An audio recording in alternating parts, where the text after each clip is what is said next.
வணக்கம் and welcome to Abbe's delicacy. இன்றைக்கி அபிஸ் டெலிகசியில் Vinayagar Chaturthi special கொழுக்கட்டை எப்படி செய்கிறதுன்னு பார்க்க போகிறோம். இந்த கொழுக்கட்டைக்கு வந்து நம்ம 2 விதமாக செய்ய போகிறோம். மாடர்ன் கொழுக்கட்டை அண்ட் ட்ரெடிஷ்னல் மெத்தடு. மாடர்ன் கொழுக்கட்டை வந்து ஸ்டீம் பண்ண வேணாம், ரொம்ப ஈஸியாக செஞ்சிடலாம் அண்ட் டேஸ்டியாகவும் இருக்கும். அண்ட் தென் ட்ரெடிஷ்னல் மெத்தட் நம்ம ஸ்டீம் பண்ணி செய்ய போகிறோம். அதுவும் ரொம்ப சாஃப்டாக எப்படி செய்கிறதுன்னு நான் உங்களுக்கு சொல்ல போகிறேன்.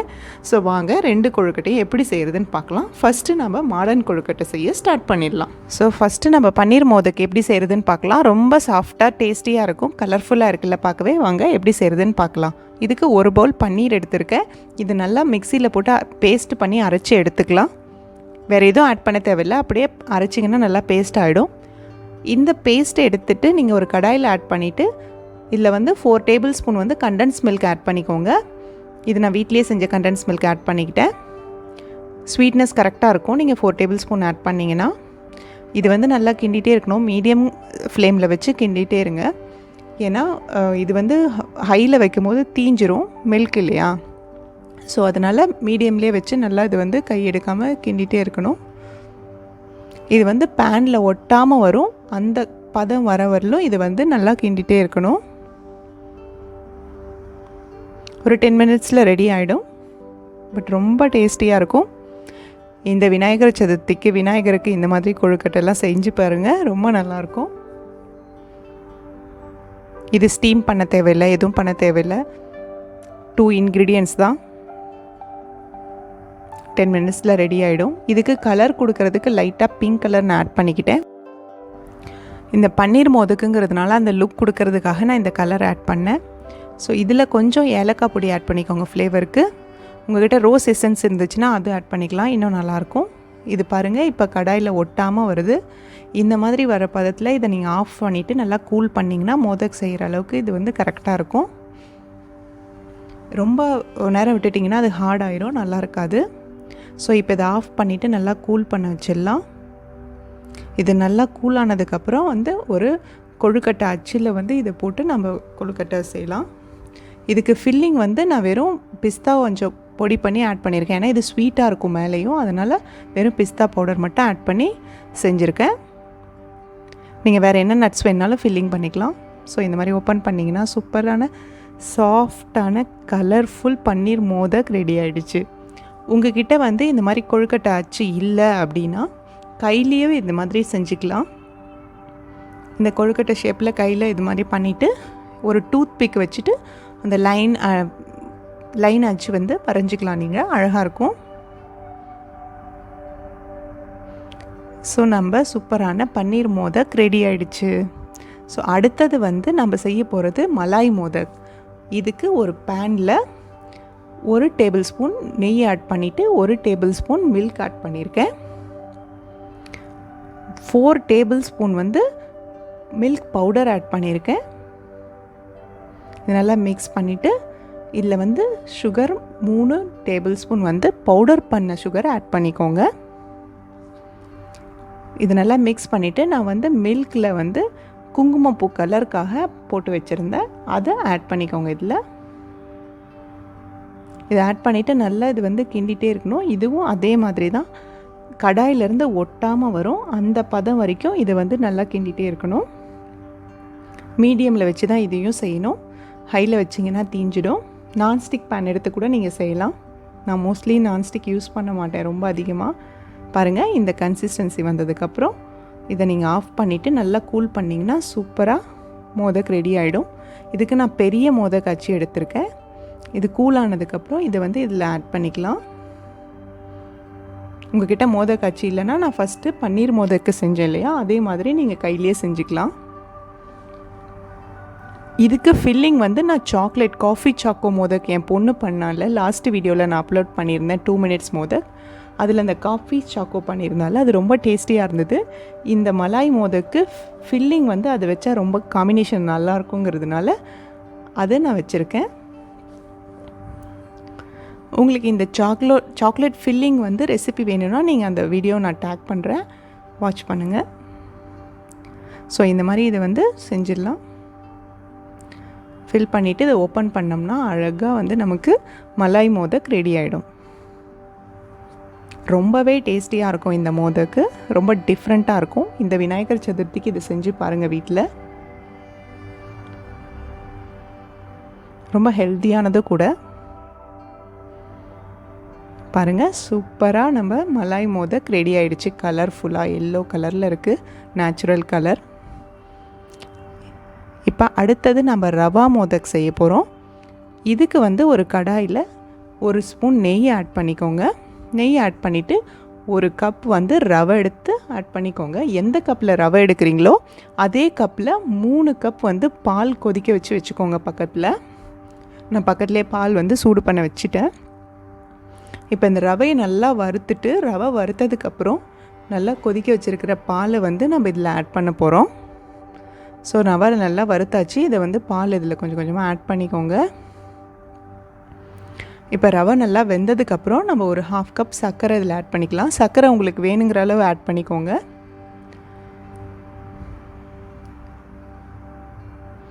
சர்க்கரை ஆட் பண்ணிவிட்டு இதை நல்லா மிக்ஸ் பண்ணுங்க. இப்போ வந்து இதுவும் கடாயிலேருந்து ஒட்டாமல் வர அளவுக்கு இதை நல்லா மிக்ஸ் பண்ணிகிட்டே இருக்கணும் மீடியமில் வச்சு. ஸோ அந்த பதம் வர வரலும் இதை மிக்ஸ் பண்ணிவிட்டு ஸ்டவ் ஆஃப் பண்ணிடுங்க. இதுவும் நல்லா கூலானதுக்கப்புறம் தான் நம்ம வந்து மோதக் செய்ய முடியும். இதுக்கு ஃபில்லிங் வந்து இந்த சாக்லேட்டும் பாருங்கள் இந்த பதத்தில் இதை ஆஃப் பண்ணிடுங்க. இதோட ஃபில்லிங் வந்து காஃபி சாக்லேட் அண்டு பிஸ்தா ரெண்டையும் மிக்ஸ் பண்ணி போடுறேன். ஏன்னா கொஞ்சம் நட்ஸ் இருந்ததுன்னா நல்லாயிருக்கும். இந்த ரவை டேஸ்ட்டுக்கு அந்த சாக்லேட் ப்ளஸ் நட்ஸை வந்து நம்ம ஃபில்லிங் வைக்கும் போது ரொம்ப நல்லாயிருக்கும் இந்த டேஸ்ட்டு.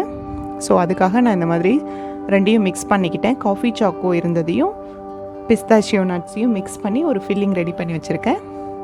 இதை நம்ம வச்சு ஆட் பண்ணிக்கலாம். இதில்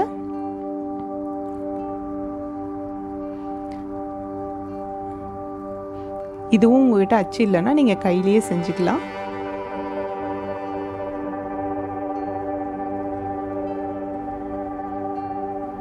இது ஆக்சுவலாக ஃபில்லிங்கே தேவையில்லை, அப்படியேவும் சாப்பிட்லாம். எல்லா மோதக்குமே நமக்கு ஃபில்லிங் பண்ணணுன்னு அவசியம் இல்லை, அப்படியே சாப்பிட்லாம். ஏன்னா எல்லாமே ஸ்வீட் இருக்கும், டேஸ்டியாக இருக்கும்.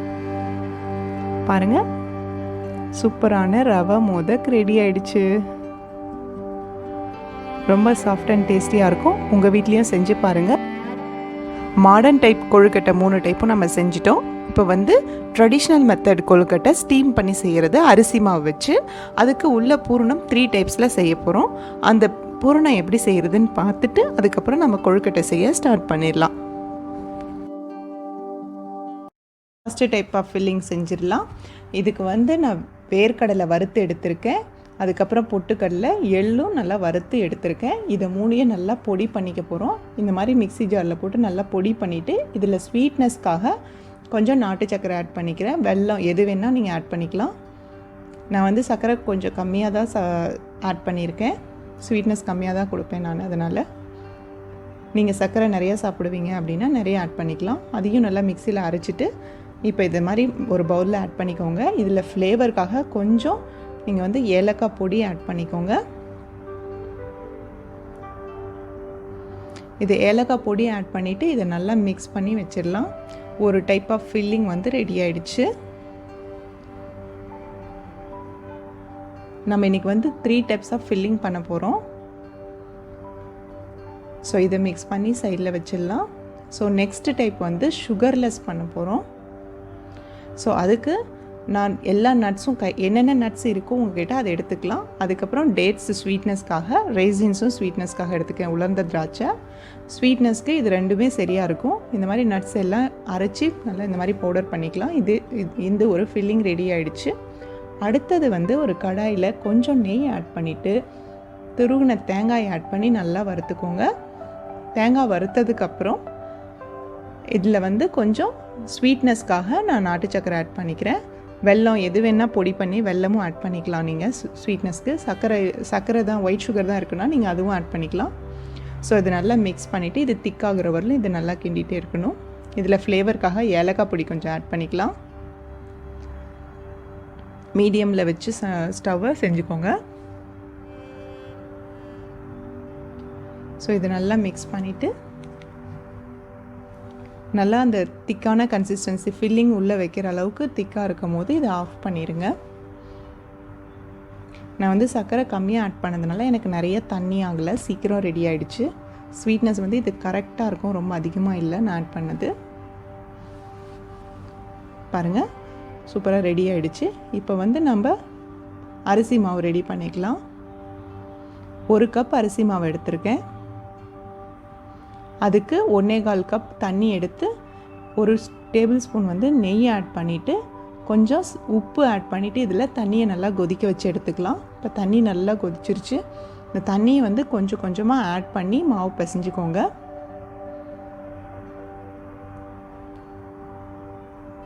இந்த அரிசி மாவு வந்து நான் அரிசியை நல்லா ஊற வச்சு அதை நல்லா துணியில் வீட்டுக்குள்ளேயே உலர்த்தி அதை வந்து அரைச்சி அதை மறுபடியும் ஆவியில் வேக வச்சு ஒரு 15 மினிட்ஸ் அதை ஜலிச்சு எடுத்திருக்கேன். அதனால் இந்த அரிசி மாவு ரொம்ப சாஃப்டாக வரும்.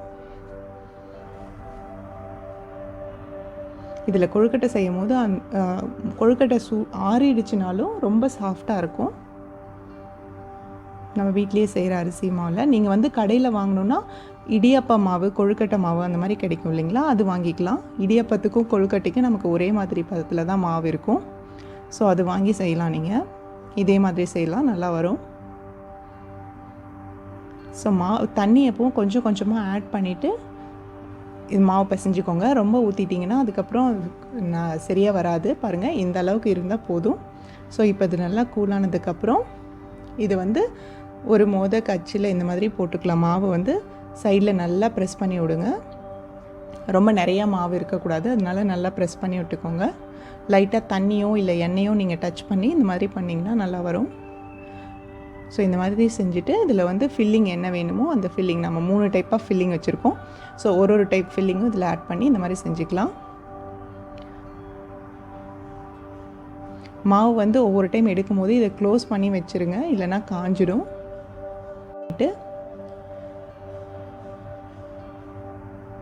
ஓப்பன் பண்ணிங்கன்னா சூப்பராக கொழுக்கட்டை ஷேப் நல்லா வரும். இதை வந்து ஆவியில் வேக வைக்கணும். ஸோ இந்த மாதிரி எல்லாத்தையும் செஞ்சு எடுத்துக்கலாம். இப்போ வந்து இந்த கொழுக்கட்டை ஷேப் வந்து இந்த ஃப்ளாட் டைப் இந்த கொழுக்கட்டை ஷேப் செய்கிறதுக்கு நான் வந்து இதை வந்து சப்பாத்தி தேய்க்கிற கட்டையில் தேய்ச்சிக்கிறேன். நீங்கள் லைட்டாக எண்ணெய் ஆட் பண்ணிக்கலாம். நான் எதுவுமே தேய்க்காமையே மாவுக்கு அது பதம் கரெக்டாக இருக்கிறதுனால அப்படியே வந்துருச்சு நல்லாவே. ஸோ இதை வந்து இந்த அச்சில் ஆட் பண்ணிக்கலாம். இதில் என்ன ஃபில்லிங் வேணுமோ அதை வச்சுட்டு நம்ம இது வந்து ப்ரெஸ் பண்ணோம்னா அந்த ஷேப் நல்லா கரெக்டாக அழகாக வரும். ஸோ இந்த மாதிரி அச்சு இருந்ததுன்னா நீங்கள் ஒரே ஷேப்பில் எல்லாமே செஞ்சு எடுத்துடலாம். இந்த மாதிரி ரெடி ஆகிடும். பட் உங்கள்கிட்ட அச்சு இல்லைனாலும் கையில் மாவு வந்து இந்த மாதிரி ஈவனாக மெல்லிஸாக இது பண்ணிவிட்டு உள்ளே நான் இது கோகனட் ஃபில்லிங் வைக்கிறேன். இந்த கோகனட் ஃபில்லிங் வச்சுட்டு இந்த மாதிரி கையில் லைட்டாக ப்ரெஸ் பண்ணி விட்டிங்கன்னா ஒரு சுற்றுனிங்கன்னா இது வந்து நல்லா இந்த மோதக் டைப்பில் ரெடி ஆகிடும் இந்த கொழுக்கட்டை. ஸோ இந்த ஃப்ளாட் டைப்புக்கும் நீங்கள் இந்த மாதிரி கையில் மாவை வந்து நல்லா மெலிசாக தேய்ச்சி எடுத்துக்கோங்க. கையில் வேணும்னா கொஞ்சம் எண்ணெய் வந்து தடவிக்கலாம். இப்போ இதில் வந்து நம்ம ஃபில்லிங் ஆட் பண்ணிவிட்டு இதை நல்லா இந்த மாதிரி ஃபோல்ட் பண்ணிவிட்டு லைட்டாக ஓரங்களில் வந்து நசுக்கி விட்டிங்கன்னா உங்களுக்கு வந்து நல்லா சூப்பராக மோதக் ரெடி ஆகிடும். மோதக் அச்சு இருந்தால் தான் செய்ய முடியும்னு இல்லை, கையிலேயே சூப்பராக செஞ்சிடலாம். மாவு வந்து பதம் கரெக்டாக நீங்கள் பிசைஞ்சிட்டிங்கன்னா உங்களுக்கு நல்லா வரும் மோதக்கு. இப்போ இந்த மாதிரி செஞ்சு வச்சுருக்கிற எல்லா கொழுக்கட்டையும் நல்லா ஆவியில் வந்து ஒரு 15 மினிட்ஸ் வேக வச்சிடலாம். ஸோ எல்லாத்தையும் இப்போ வந்து இட்லி பாத்திரத்தில் வச்சு நான் வேக வைக்க போகிறேன்.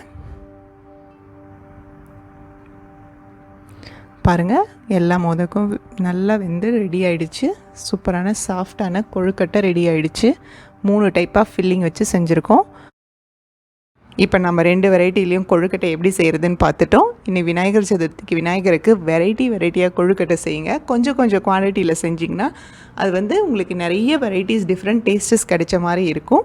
ஸோ ட்ரை பண்ணி பாருங்கள். உங்களுக்கு எந்த கொழுக்கட்டை பிடிச்சிருக்கு அப்படின்னு சொல்லிட்டு மறக்காமல் கமெண்ட்டில் சொல்லுங்கள். இப்போவே என் வீடியோவை ஒரு லைக் பண்ணிவிட்டு ப்ளீஸ் உங்கள் ஃப்ரெண்ட்ஸுக்கும் ஷேர் பண்ணுங்கள், ரிலேட்டிவ்ஸ்க்கும். மறக்காமல் அபிஸ் டெலிகசியை சப்ஸ்கிரைப் பண்ணுங்கள். தேங்க்யூ ஃபார் வாட்சிங்.